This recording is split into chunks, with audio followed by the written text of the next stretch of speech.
So sino dito yung tinanggap na si Jesus Christ as Lord and Savior niya? Amen. So lahat, halos lahat dito. So praise God. So, and sino dito yung naniniwala na binayaran na ni Lord yung lahat ng kasalanan natin? Yung past, present, and yung future. Uy, umina yung yung amen. Ulit. Sino dito yung naniniwala na Jesus already paid for all my sins, past, present, future? Amen. So, sino naman dito yung napapatanong na, Lord, binayaran mo na lahat ng kasalanan ko, so ba't nagkakasala pa rin ako? So, wala sumasagot. So, yun yung pag-uusapan natin ngayon. So, siguro, kayo, katulad ko, nakakaranas minsan na yes, binayaran na ni Lord lahat ng kasalanan ko, past, present, future. Pero minsan napapatanong na, ba't pa rin ako nakakasala? Then, kailangan ko pa bang i-confess or mag-repent ulit? Di ba nabayaran na? So, hindi ko alam kung isa yun sa mga tanong nyo. Pero, yun yung pag-uusapan natin ngayon. So, pag-uusapan natin ngayon kung gaano kaganda yung isa sa mga magagandang regalo. Actually, yung title niya is parang kahapon lang naisip. Kahapon lang pinaisip ng Holy Spirit nung nag-uusap kami nila Brother Said. Yung title talaga niya is Confess and Repent. Then naging habitual, the holy habit of repentance. Pero nung nag-uusap kami nila Brother Bry, tsaka nila Brother Said, parang pina-impress ni Holy Spirit na, wow, grabe, ang ganda. Ang ganda ng confession and repentance. Kaya yung title natin ngayon is the beauty of confession and repentance.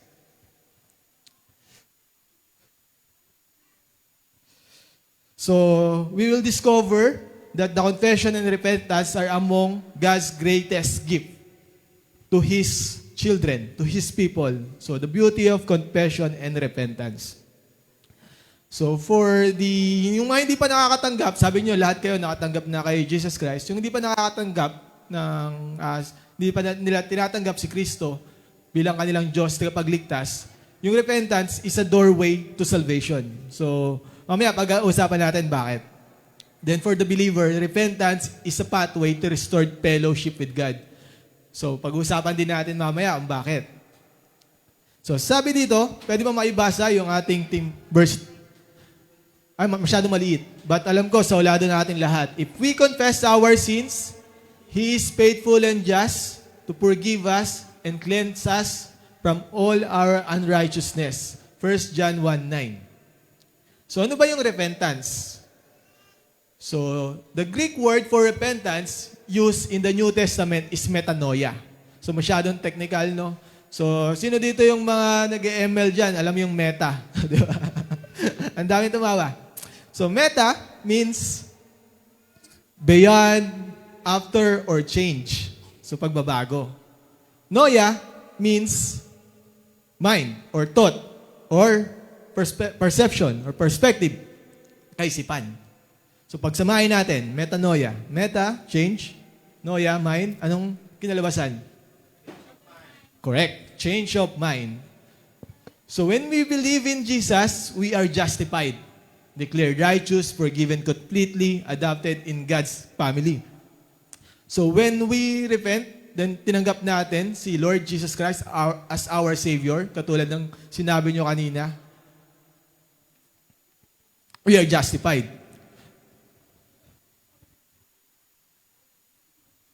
So there's God's invitation to repent and believe the good news. So sabi ni Lord Jesus sa Mark 1:15, the time has come. He said, the kingdom of God has come near. Repent and believe the good news. Ano ba yung good news? Ang good news si Jesus Christ. Good news, for God so loved the world that He gave His only God's Son, that whoever believes in Him shall not perish but have eternal life. Diba? So dati, tayo, nasa kasalanan. And ang sabi sa Romans, the wages of sin is death. Death. So dati, wala si Jesus. Ano lang, yung tayo, then si Lord, but Jesus mediate. Siya yung naging bridge papunta sa Ama. Sabi, He is the way, the truth, and the life. No one comes to the Father except by Him. So, nung tinanggap natin si Jesus, makikita nyo doon sa picture, meron na tayong daan patungo sa Ama. Diba? So, yung kasalanan natin, nabayaran.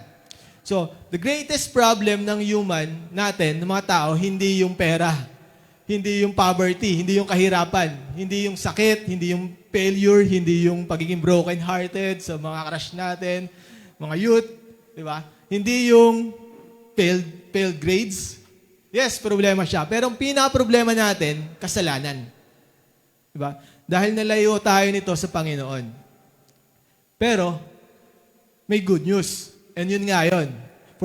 For God so loved the world, binigay niya yung kaisa-isa niyang anak para sa atin, para maligtas tayo. And sabi nga ni Lord Jesus, repent and believe in the good news. Maniwala sa Kanya. Diba? And yung mga apostol, pinreach din yung same message. Sabi, repent, then turn to God, so that your sins may be wiped out. Sinabi yan. Isa sa mga apostles natin. And si Paul, if you declare with your mouth, Jesus is Lord, and believe in your heart that God raised Him from the dead, you will be saved. So pag naniwala tayo, pag kinonfess ng mouth natin, naniwala tayo sa ating puso na si Lord Jesus ay Lord, we will be saved. So, bakit natin to tinatalakay ngayon? Kasi gusto natin bawat isa lahat dito tanggapin si Kristo bago tayo pumunta doon sa susunod na topic. Ganun kahalaga. So, the wages of sin, for all have sinned and for all short for the glory of God. Sabi sa Romans 3:23. So, alam natin to, lahat nagkasala. Walang kahit isang walang kasalanan. Kahit ikaw pa yung pinakamabait na tao sa buong mundo, kahit ikaw pa yung pinakamapagbigay na tao sa buong mundo, kahit ikaw pa yung pinakamataas sa, meron ba kayong religion, subject sa school? Meron. Kahit ikaw pa yung pinakamataas doon, may pagkakataon talaga na nagkakasala. Tama?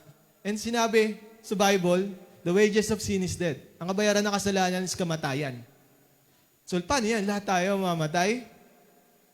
So, alam ng Lord yun. Kaya gano'n na lamang, yung pagmamahal niya, sa libutan, binigay niya yung kaisa-isa niyang anak, na kung sino man tumanggap sa kanya, magkakaroon ng buhay na walang hanggan. Ganon yung grace ni Lord. Niligtas niya tayo. We are saved. And the moment you receive Christ, you are justified. So we are justified by faith.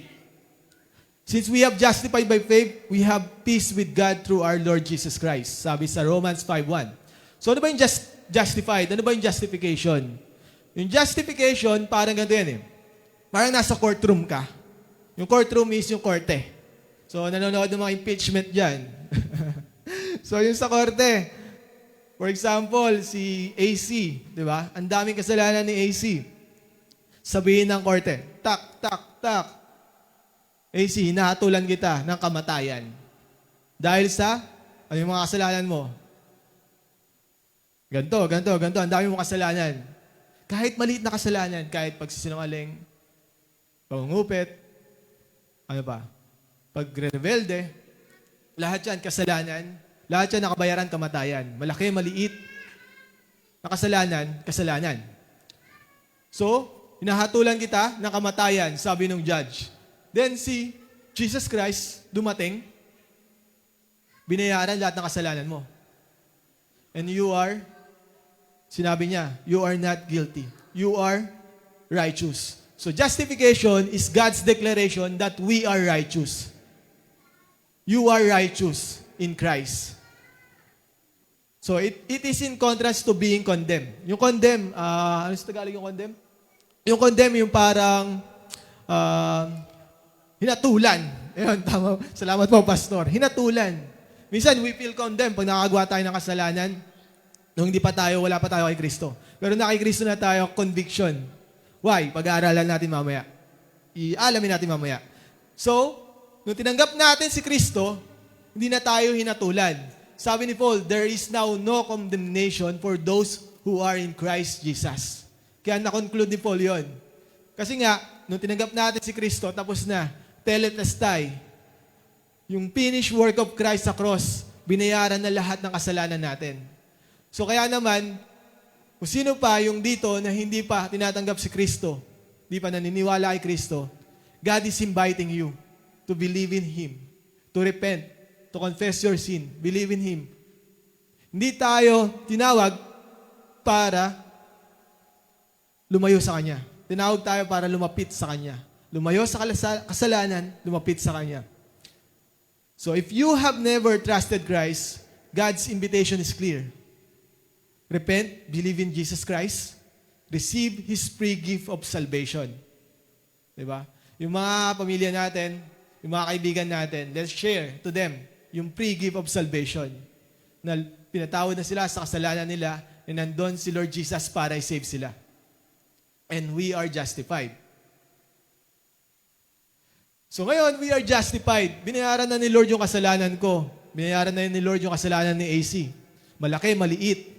Kahapon, nung nakaraan, ngayon, bukas, in the future, binayaran na ni Lord lahat. So bakit kailangan pa natin mag-confess? Bakit kailangan pa ulit natin mag-repent? Bakit kailangan pa ulit natin humingi ng tawad kay Lord? Eh, nabayaran na naman yung kasalanan natin. Ibig sabihin, wala na tayong kasalanan. So, because believers still sin after salvation. So, ito yung katotohanan. Kahit tinanggap na natin si Kristo, ikakasala pa rin tayo. Sinong hindi? Taas na kamay. So, wala. Siyempre, hindi tataas ng kamay. So, believers still sin after salvation. Hindi ibig sabihin na yung salvation is weak. No? Kaya nagkakasala pa tayo. No. God gave us free will. God gave us choice. Mahal niya tayo. Hindi tayo mga robot. Diba? Kaya yung pina-impress ni Holy Spirit, wow, ang ganda ng confession, ang ganda ng repent. Kasi paano na kung wala yung confession, paano na wala yung repent, tapos nagkasala ako, paano ako hingi ng tawad kay Lord? Ang kinin ko yun, ang hirap nun. Lalo na, nasa iyo si Lord, nasa iyo si Holy Spirit. Holy Spirit is holy. Siya ay banal. Ang kasalanan, opposite. Diba? So, Holy Spirit, mararamdaman mo, nagigrieve siya sa puso mo. Nalulungkot si Holy Spirit, nalulungkot ka. What if walang confession, walang repentance? Diba? Nandun na, ang hirap sa pakiramdam na inaangkin mo, na sinisikret mo yung kasalanan, na hindi ka makalaya sa kasalanan. So kaya, parang napa-impress na ang ganda ng repentance, ang ganda ng confession, ang ganda ng regalo ng Diyos na to sa atin. So believers still sin after salvation. And yung confession, repentance, sa mga believers, it restores relationship. Pag-usapan natin, napakaganda ng example mamaya. So, believers still sin after salvation. Pwedeng makibasa, maliit yata. Nakikita nyo? Hindi, basahin ko na lang. 2 Corinthians 7:1. Since we have these promises, dear friend, let us purify ourselves from everything that contaminates body and spirit, perfecting holiness out of reverence. So, sinabi ito ni Paul. So, i-highlight ko lang, let us purify ourselves. So, hindi sinabing God will purify tayo, kasi tapos na yun. He already purify us. But here, let us tayo. Ine-encourage niya yung church ng Corinthian na mamuhay na ayon sa kabanalan. So, sa 1 John 1:8, if we claim that we don't have sin, we deceive ourselves, and the truth is not in us. So si John naman nagsabi na kung tayo, sinasabi natin na wala tayong kasalanan, niloloko natin yung mga sarili natin. Yes, bayad na yung kasalanan natin. Pero if tayo nagkakasala, we need to deal with that, our sins, di ba? Kailangan natin i-confess. Kailangan natin ipahayag sa Diyos, nagkasala tayo. Also, minsan, kailangan natin ipahayag sa bawat isa. Ang sabi, if we confess our sins to one another, we will be healed. So, pinapakita ng mga Bible verses na to na kahit na we are already justified, we are already saved, nandun pa rin na nagkakasala, nagkakaroon ng kasalanan. Diba? Sumasablay tayo. Pero iba naman syempre yung sinasadya mo, then parang komportable ka sa kasalanan. Examine yourself if ganun, di ba?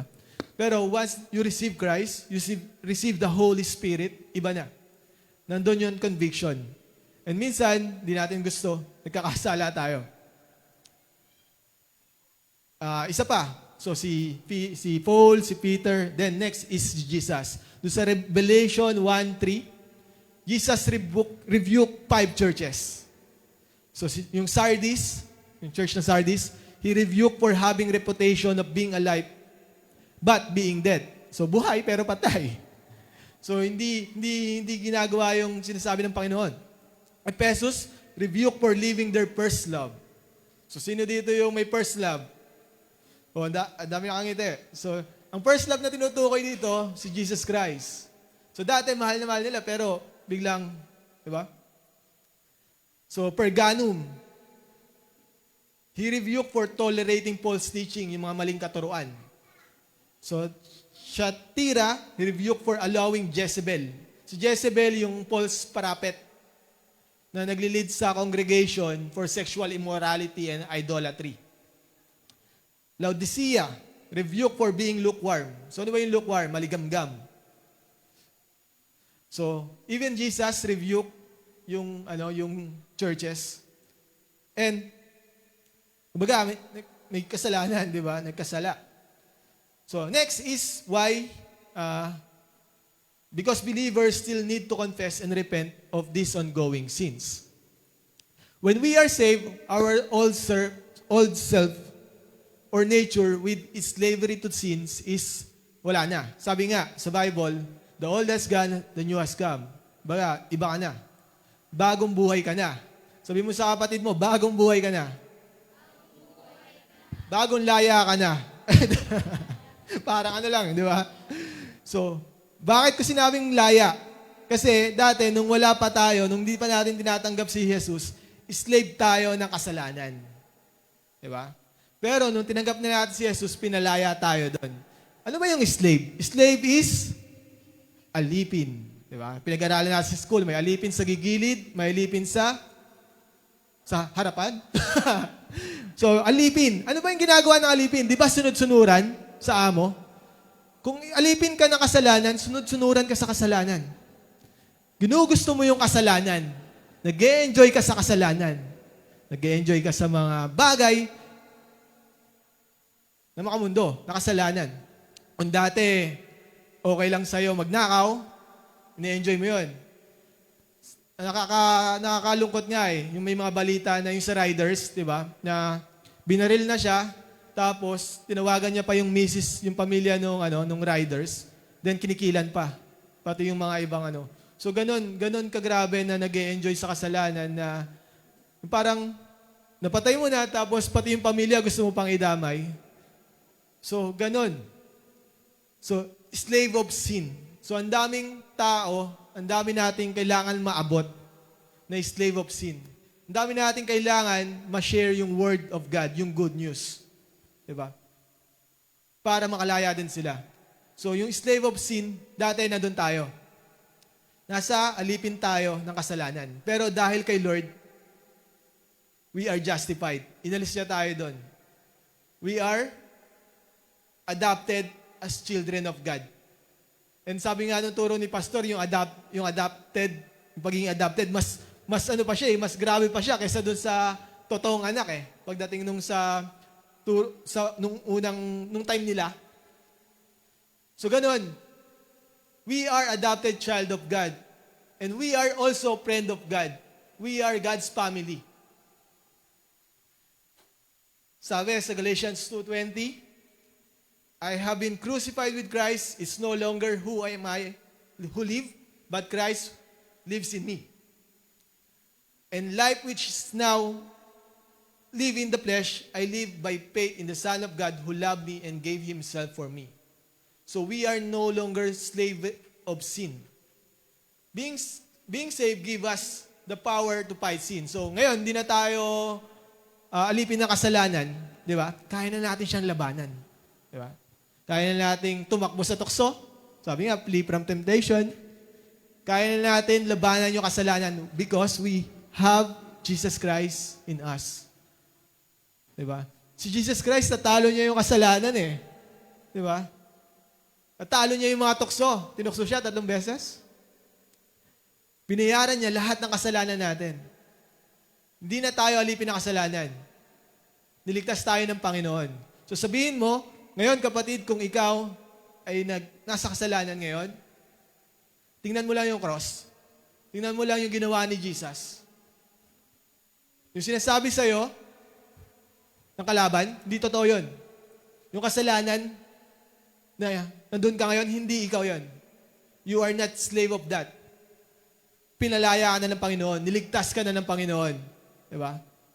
Kaya natin labanan yan, kapatid. Kaya natin labanan yan. Kaya natin talikuran yan. Amen? So sabi sa 1 John 1:9, if we confess our sin, He is faithful and just to forgive us our sins and to cleanse us from all our righteousness. Kung mapapansin nyo, nakalagay dito, confess. Sino yung mga magagaling sa grammar dito at magagaling sa English? Si Luke, tumaas ng kamay. Napainat lang.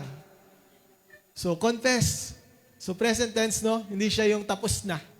So, patuloy tayong nagko-confess. Sabi sa James 5:16, therefore, confess your sins to one another, that you may be healed. The prayer of a righteous person has great power as it is working. Nung mga kasing edad nyo ako, youth, meron akong kilala yan siguro ng mga kilala sa akin. Meron akong tao na Christian din siya. Doon ako lagi nagsasabi ng aking kasalanan. And ang ganda kasi, syempre, pag meron taong nakakaalam, di ba, may taong nagpapaalala. So, pag sinisikreto mo siya, mas nagagawa mo siya, parang mas nahihirapan ka. Pero pag nandoon na meron kang kuya, meron kang ate, or meron kang best friend sa Panginoon, or meron kang pastor, meron kang mentor na nasasabihan, nandoon na na-advisean ka din. Minsan kasi tayo, dahil sa kasalanan, sarado yung isip natin eh. Sinasara natin yung puso natin. Hindi natin marinig. Minsan yung sinasabi ni Lord, kahit sobrang nandyan na. Diba? Nandyan na sa tenga mo. Pero minsan may mga ginagamit. May mga tinutulungan tayong kaibigan na we fail big time. Diba? Bumagsak tayo pero tinutulungan tayo. Ina-encourage tayo sa Panginoon. Kaya napakahalaga na na-confess our sins to one another. So, kilala naman natin yung mga kaibigan natin. Diba? Kung alam natin, yung kaibigan natin, chismakers. Chismakers. So piliin natin yung kaibigan na sasabihan natin. Di ba? Kung yung kaibigan natin na chismakers, sinabihan natin, no, tas chinismis niya pa, nagkasala pa siya. so piliin natin, di ba? Yung pagsasabihan din natin. So, si Holy Spirit sasabihin sa'yo yun.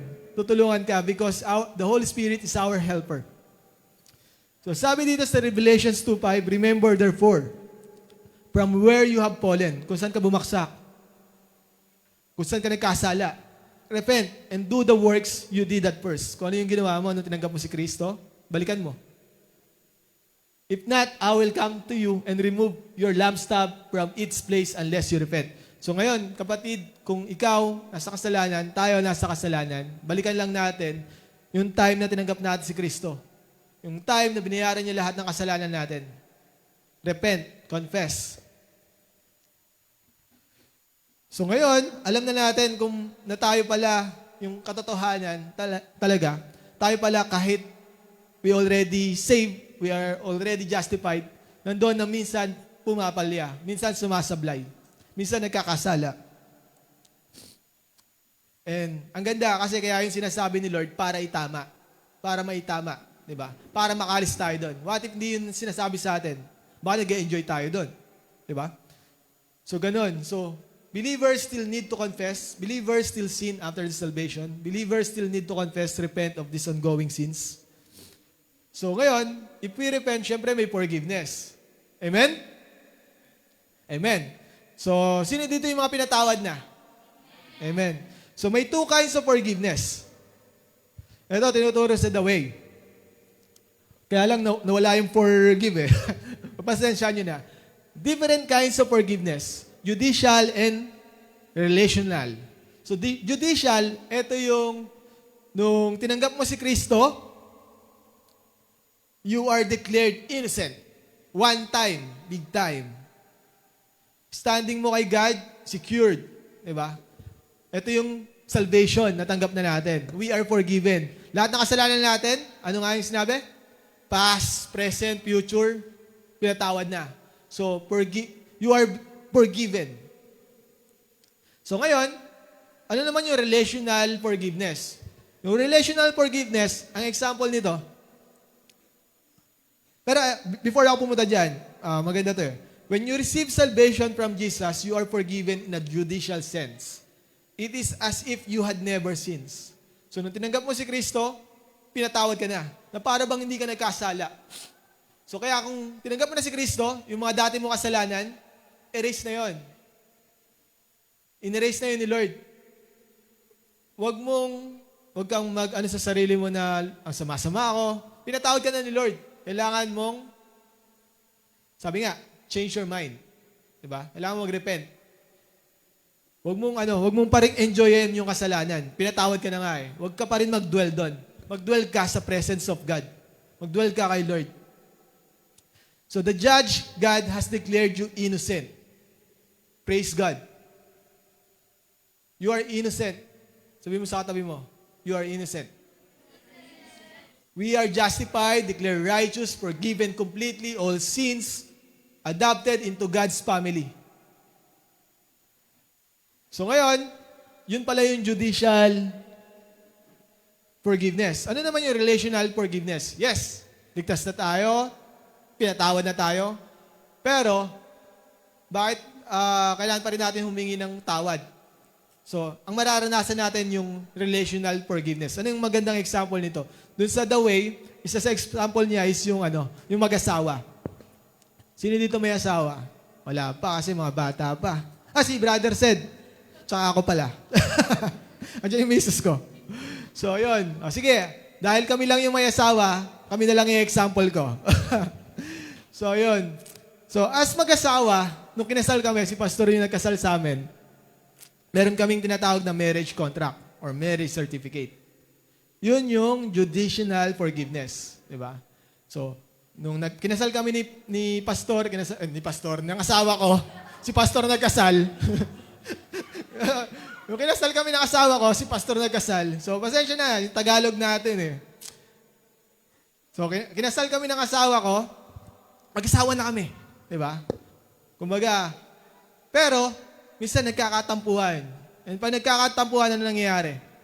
Diba? Sobrang lamig doon sa kwarto kahit walang aircon. yung sobrang tahimik, para ka nasa kuweba. Wala kang marinig. So, hindi kayo nagpapansinan. Hindi kayo nag-iimikan. Siguro kung malaki-laki si Ethan, baka sinasabi ng misis ko, sabihin mo nga sa daddy mo, kumain na ng breakfast kahit magkatabi kami. So baka ganon. Maliit pa yung bata. So wala. So ganon. Ganon yung nangyayari pag may kasalanan tayo. Kung may kasalanan tayo, yes, we are saved. We are forgiven na. Past, present, future. Pero minsan, pag nagkakasala tayo, nandun na yung relationship natin sa Panginoon na di-disrupt. Na obstruct ng kasalanan. Natin. Si Lord lagi nandyan eh. Lagi kang gustong abutin. Ikaw, yung lumalayo dahil sa kasalanan. Nandun na minsan, yung relationship natin kay Lord, di ba? Hindi na tayo nakapagbasa ng Bible, hindi na tayo nakapag-pray dahil sa kasalanan. Minsan, hindi na tayo nag-church. Sobrang nahiya tayo sa ginawa natin. Di ba? Dati, nung mga panahon ko, nung kasing edad nyo ako, nahiya akong magsimba. Naglayas ako eh. Tapos nahiya na akong bumalik. Tapos yung mga churchmate ko, kinuha ako sa pinaglayasan ko. Tapos doon muna ako tumira sa church. Mga ilang araw lang naman, mga isang araw. So ganoon, kasi hiyang-hiya ako. Tapos pag may nagagawa ako mali sa bahay, for example, yung mga kapatid ko dati, binubugbog ko. Yung panahon na yon, pag di naguhugas ng pinggan. So dati, nung mga bagong Kristiyano, ganoon. No? Pero nung binago tayo ni Lord nandun na, hiyang-hiya ako magsimba. Hiyang-hiya ako. Sabi ko, grabe naman yung ginawa ko. Ayoko na magsimba. Ayoko na maganto. So, ganun yung ginagawa ng kasalanan sa atin. Pag tayo nagkakasala, yung relasyon natin sa Panginoon, minsan, naapektuhan. Pero, hindi nito binabago yung sonship natin. Sa babae, daughtership ba? Yung pagiging anak natin, hindi niya binabago. Anak pa rin tayo. Parang kami. Nagkasala ako kay Mrs. or nagkasala siya sa akin. Yung marriage namin, kami mag-asawa pa din. Di ba? Mahal ko ba siya? Oo. Mahal niya ba ako? Tanungin natin siya. Di ba? So, pero, nagko-communication ba kami? Hindi. Di ba? Mag-asawa ba kami? Oo.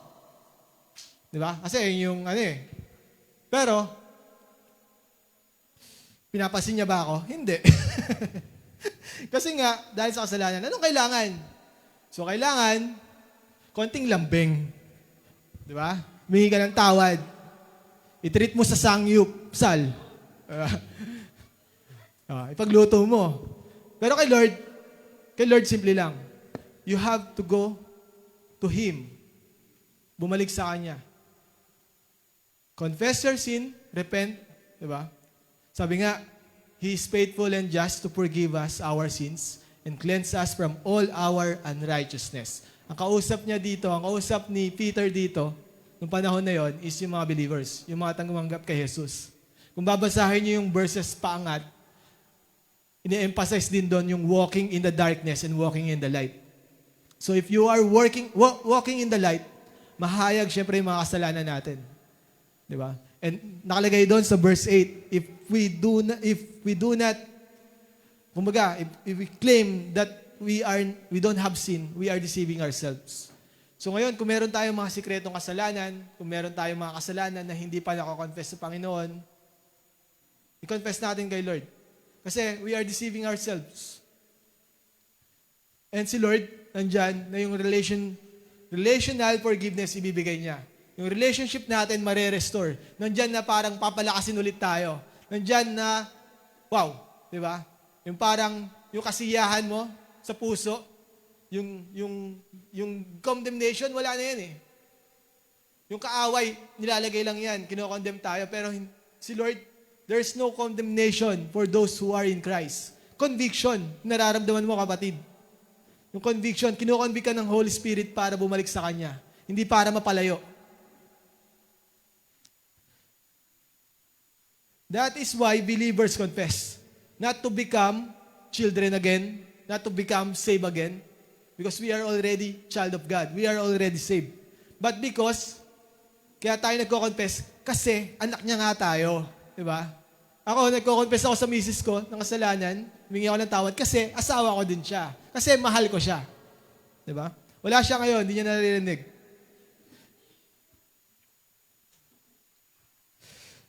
So ganun, we are confessing our sin. We are, nagre-repent tayo, hindi dahil para masave ulit. Kasi minsan dati, nung bago-bago pa lang ako, lagi nagkasala ako. Sabi ko, hindi na ako save.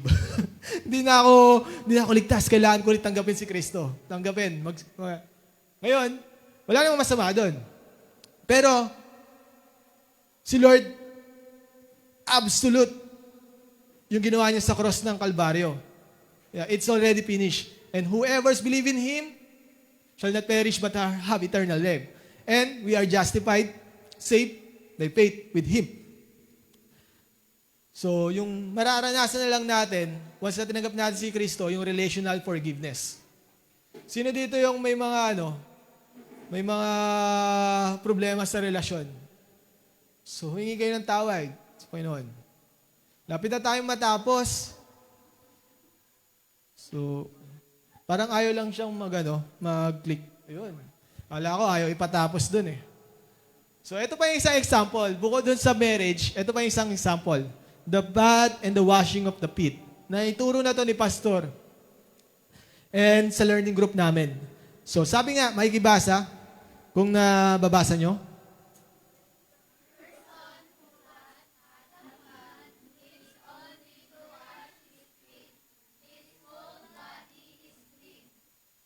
So, amen. So, ito yung kwento na, na hugasan ni Lord yung mga paa ng mga apostol.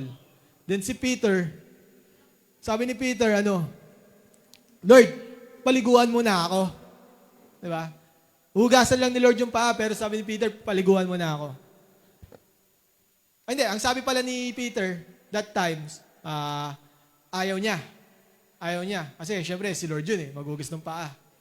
Pero, sabi ni Lord, if unless you do this, you have no, wala kang, ano sa Tagalog yun? Yung partake sa akin. So ngayon, si Peter nag-respond. Sabi niya, kung ganun, Lord, paliguan mo na ako. Then ang sinabi ni Lord, a person who has had bath needs only to wash his feet. In his whole body is clean. In Tagalog, yung tao na naligo na, malinis na. Ang kailangan na lang, hugasan yung kanyang paa. Yung panahon na kasing na yun, mga nakasandals lang, di ba? So pag naglalakad ka, syempre madudumihan yung paa mo. So hinuhugasan yung mga paa. So eto, dinedemonstrate ng passage na to, yung na a person who has bath needs only to wash his feet, di ba? Parang yung salvation, yung judicial and relational forgiveness. Na once na tinanggap mo si Kristo, malinis ka na. Paliguan ka na. Ang kailangan mo na lang, magpalinis ng paa. So, yung relational forgiveness, parang yung nag-aano sa akin, in-impress ni Lord, yung walking. Di ba pa nag-walking tayo, nag-step tayo? So may pinupuntahan, may ginagawa, ongoing. So ganun sa relational forgiveness. So notice Jesus says that one who has bath doesn't need to wash all over. As Peter has suggested, they just need their feet to be washed. So all disciple except Judas, okay yung standing kay Lord that time. Pag standing, already saved. So si Judas lang yung hindi. So Jesus had received them as His own, forgiving their sins and His word. They were all clean all over. So parang tayo, nung tinanggap natin si Kristo, malinis na tayo. Pero kailangan pa rin natin magpalinis ng paa sa Kanya. Diba? Kailangan pa rin natin mag-confess. Kailangan pa rin natin mag-repent daily. So that is the holy habit of repentance. So, yeah. So what Jesus is teaching is that when you are forgiven of your sins, you get bath from head to toe. He washes you white as snow. Sabi sa Isaiah 1:18. So malinis ka na, buong katawan mo. So, ganun din. Tinuro din ni Paul sa Corinthian. And Paul challenged also yung church ng Corinthian to examine themselves. So, examine ourselves is malaki yung na itutulong nito. Katulad ng pagpapa-medical natin. Di ba? Just a medical checkup protects the body. Spiritual checkups protect the soul. So, ito pa yung mga other verses sa Bible na nag-instruct na i-examine natin yung selves natin. Naalala ko yung verse ni David na nagpapa-examine siya kay Lord. Sabi niya, Search me, O God, and know my heart. Test me and know my anxious thoughts. See if there's any offensive ways in me, and lead me to the way everlasting. So minsan, pinagpipiray ko to. Lalo na pag hindi ako, alam ko sa sarili ko na may nagawa ko, tapos hindi ko alam. So Lord, search mo po yung puso ko, paalam mo po sa akin kung ano po yung nagawa kong kasalanan, then i-reveal ni Lord yun, kung ano yung mga dapat mong i-confess. Kung ano yung dapat mo na hingi ng tawad sa Kanya. Diba? So, search me, O God, and know my heart. Alamin mo yung puso ko. Test me and know my anxious thought. Alamin mo po yung isip ko, ipakita mo po sa akin. And see if there's any offensive ways in me. And lead me to the way everlasting. Lead me to Jesus. So, pwede natin gawing prayer din yun. So, napakahalaga na i-examine natin yung selves natin. So, ano ba yung true repentance? So, last 2 slides tayo. True repentance. What the true repentance includes? It includes the mind. It includes the heart. It includes the will. So, true repentance is much more than saying, Lord, I'm sorry. Hindi lang ganun. Hindi lang ganun yung repentance. Repentance involves the whole person. Mind, heart, will.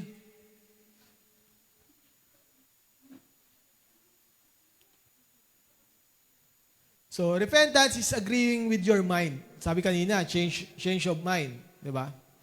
So, nawala yung notes ko, pero, Yung parang, hindi na tayong, ano bang nagawa kong kasalanan? Ano bang nagawa kong kasalanan? Parang dine-deny pa natin yung kasalanan natin. So yung repentance is yung mind natin, we change our mind, we renew our mind, then yung mind natin, sabi dito, we acknowledge that God is right. Hindi natin na-acknowledge yung sarili natin na tama. Ina-acknowledge natin, si Lord yung tama. We honestly admit our sins. So true repentance produces visible fruit. So yun yung sa will. We choose to turn away from sin and walk in obedience to Christ. So may fruit yan. Hindi yan basta, sorry Lord. Hindi yan basta, Lord, patawad po. Meron niyang fruit. So ano yung fruit na yun? That fruit is not about perfection. Hindi to para maging perfect tayo, kundi change of direction. Kung dati nagnanakaw ka, or nangungupit ka, syempre pag nagrepent ka, hindi na ganun. Di ba? Kung dati, ganito ka karebelde sa magulang mo, ganito ka nagsasalita sa mga magulang mo, or nanalangin ka ng mga kapatid mo, if you really confess your sins, you repent, so mababago yun. Pag-usapan nga namin nila Brother Said kahapon, if we really talaga believe that Jesus is Lord, and we really believe, we confess our sins, nandun na may kusa na lang magbubunga. Nandun, kusa na lang. Hindi mo pilitin, kusang uusbong.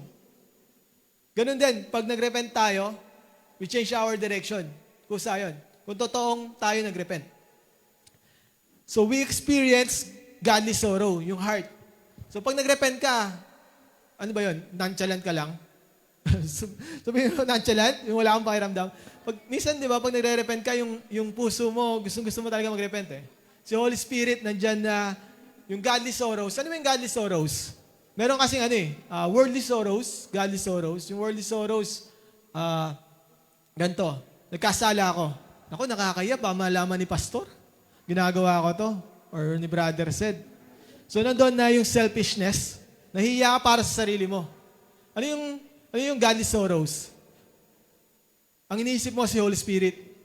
You grieve the Holy Spirit. Napapalungkot mo yung Espiritu, yung banal na Espiritu Santo. Napapalungkot mo si Lord.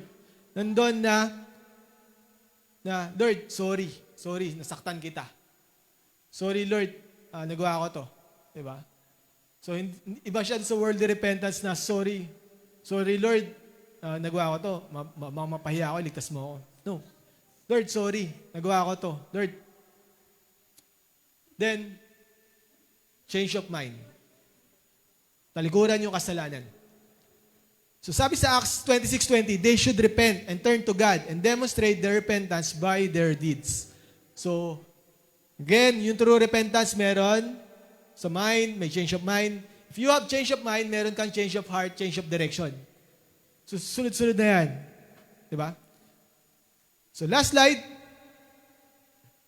challenge. So, ayun. So, today, don't live today carrying the weight of unconfessed sin. Kung meron tayong mga kasalanan sa puso natin, sa isip natin, na hindi pa natin nako-confess kay Lord, tanungin natin yung Holy Spirit kung ano yung mga kasalanan na yun. Tanungin natin si Lord kung ano yung mga kasalanan na yun, kung hindi pa natin alam. Let the Holy Spirit reveal it to us. Let us confess, let us repent, bring it to Christ, repent, receive His grace, and walk in the joy of restored fellowship with your Heavenly Father. Diba? So again, yung judicial forgiveness, relational forgiveness, napakahalaga. Yung relasyon natin sa Panginoon, napakahalaga. So meron tayong mga kasalanan na tinatago, meron tayong mga skeleton in the closet, meron tayong mga unconfessed sin. Tanungin natin yung banal na Espiritu. Tanungin natin si Lord. Huwag natin dalhin yan. Ang hirap nan, kapatid. Ako, naranasan ko yan. Ang hirap, sinisikreto yung kasalanan. Ang hirap, dinadala yung kasalanan. Diba? The moment na kinonfess mo yan kay Lord, the moment na kinonfess mo yan doon sa tao na pinagawa mo na kasalanan, humingi ka ng tawad, or doon sa kaibigan mo, you will be healed. Nandyan yung puso mo na wala na yung sama ng loob. Nandyan yung puso mo na wala na yung sakit. Minsan, hindi lang tayo sakit sa puso eh. Minsan, pati yung katawan natin, nararanasan yung sakit na yun. Nandyan yung anxiety. Nandyan yung unforgiveness. Diba?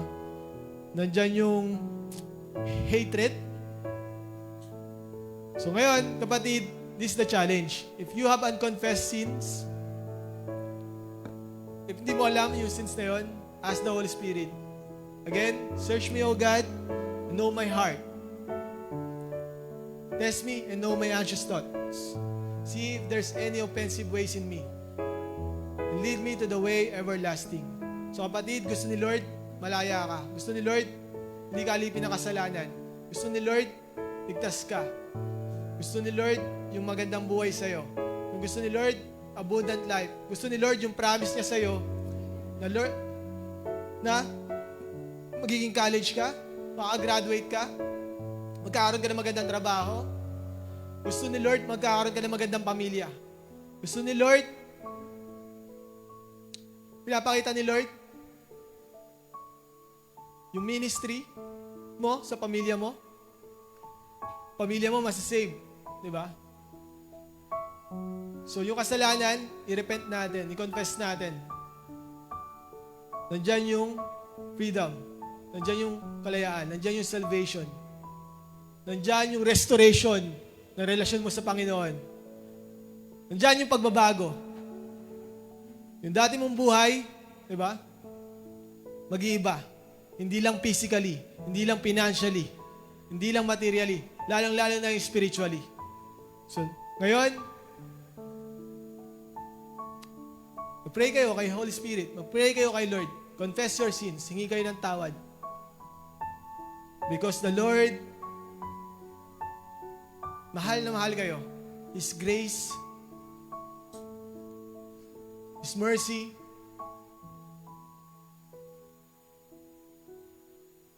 so yun. Yun lang.